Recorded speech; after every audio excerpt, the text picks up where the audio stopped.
the show for real estate entrepreneurs. So let's talk about pricing. Love it. So it's not about price, it's about pricing. And most people have never explained pricing in the living room because they always are like, oh my gosh, what if I tell Oliver that his home is worth 7.2 million, but he thinks it's worth 9, I'm gonna lose this listing right away. So price means nothing, it's all about pricing. Price is like, is it list price, is it sales price, is it contract, what is it? I don't know. Right. So when you talk about pricing, there's two things that you always need to know. You gotta discover and you gotta disassociate. Let me tell you what that means. You gotta do whatever it takes as fast as possible to ask as many questions as possible to find a way for them to give you something related to price, something related to what they're thinking in the range. If you don't have that, you're gonna be totally out of the ballpark. And people are like, well, Sharran, tell me what that is, right? So I'll give you a very example. The easiest way to talk about pricing is to always anchor in the data.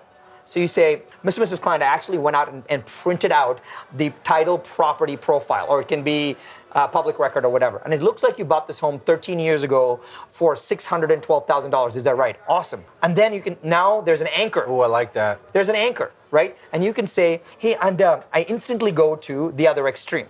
And in this neighborhood, in the last 7 years, the highest priced home that is sold, do you know what it is? I actually had to look it up.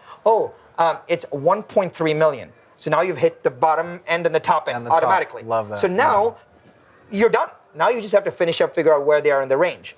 Then I go to the next question, which is I call it the sinner winner. Say, Mr. and Mrs. Client, let's just say, I know you're moving to Idaho right after this. Let's say we launch our marketing tomorrow. Beautiful things happen. We go on the market in 14 days. We get the offer that you want at a price that you want, at the terms that you want. And in 37 days, you get in that new Tesla you bought, Model X, details, right? And you're driving to Idaho, and you have a big smile on your face. What number is on that contract? Oh, that's a slick way to get them to give a number. Right? And so now they're like, well, most of the time you'll get something. So then they'll say, if they kind of push back, you're like, all I'm asking is I want a happy day and a happy number. What's a happy day and a happy number? Now, they can't go above 1.3 because that would make them look like a jerk. Right. So they'll say, Sharran, if you can get me 1.1, this is a great day. So now I know that 1.1, I'm a winner. Right. And you say, all right, Oliver, now I got to ask you the tough question. At what price do we not have a deal? Ooh, that's a good one. Right? So now you're finding their top and bottom. Right. So now that's called the sinner. Hey, below that, the sinner price, don't even bring it to me because I'm going to get offended. Right? So now I have the range of the 631 from the public record buy and the highest price sold. I have the winner price and I have the sinner price. Now I have discovered. Now whatever I do in between, I can get excited with. But most people will say, they'll dance around, they'll say, well, what do you think it's worth? Have you been into open houses? Well, they don't want to do that. They're looking to you, right? Yeah. And they'll say something like this. Well, Oliver, you're the expert, you tell me. Or some version of that, right? And agents have a really difficult time with that answer because they're like, oh my gosh, I'm on the spot now. You're the expert, you tell me is a half-assed compliment. Take it. Say, oh yeah, thank you. Yeah. Thank you. And then you laugh and you say, and then you just go right back to the question. Give them the same question again. People hate getting the same question again because they don't want to get the same answer again. Because if they give you the same answer again, they have to compliment you again, and that will be crappy. So just ask them the same question again, right? So when you discover where they are, at least you're in the ballpark. Yes. Pricing. Disassociation is the key to everything. And I will tell you this one thing alone will change your listing career forever. This one thing alone, right? Listen up. I say, Mr. and Mrs. Client, the list price is an invitation.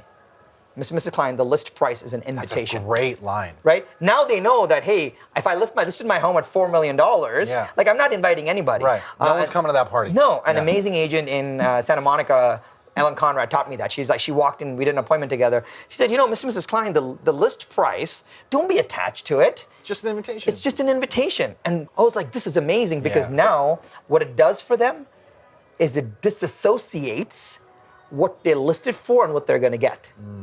So the key, you have won if you can say, hey, what if I listed your home for $1? You've disassociated the price, right? And that's super, super exciting. So always discover, use the winner sinner questions, and always disassociate with the whole, the list price is an invitation. And then now you're in complete control. Now, when you're doing pricing, you're only talking about the invitation. That's great. And it becomes very easy after that.